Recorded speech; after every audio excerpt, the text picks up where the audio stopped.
వెనకట ఎట్లుండే మీరు వెనకట ఓటేసేటప్పుడు మీ చిన్నప్పుడు ఎట్లుండే? చేసేది కానీ మామూలు ఇట్లా ఇంత గడబెడ ఇంత ఊగుడు ఇది అచ్చుడు దొంగ బొట్లేసుడు లేదు అప్పుడు. వెనకట మనిషి చేస్తారంట ఎవరన్నా మనిషి అప్పుడు దొంగోట్లు? ఎవరు ఉండేది అన్నట్టు జమదారులు ఉండేది.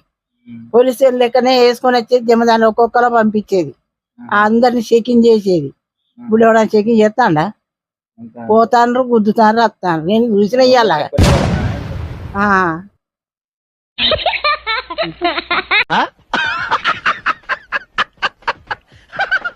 అమ్మా. ఇది వెనకట ఊసుకో కాదు వెనకట మంచిగా వేసినాం. కాదమ్మా మరి మీకు వెనకట ఇచ్చేదా పైసలు మరి మేము అడగకపోయేది. వెనకట పైస అన్నది లేదు. గెలిచింది లెక్కన మనకు న్యాయం చేసింది లెక్క. ఆయన గెలిచి ఇది గది కావాలి ఇది కావాలి అడిగితే పెట్టేది. ఇప్పుడు మా పొలాలు ఉన్నాయి మా వాళ్ళ ఇంటికాడ. దాని కవులకి ఇస్తే వాడు పైసలు అడుగుతాడు. పైసలు ఇయ్యక చేసేది.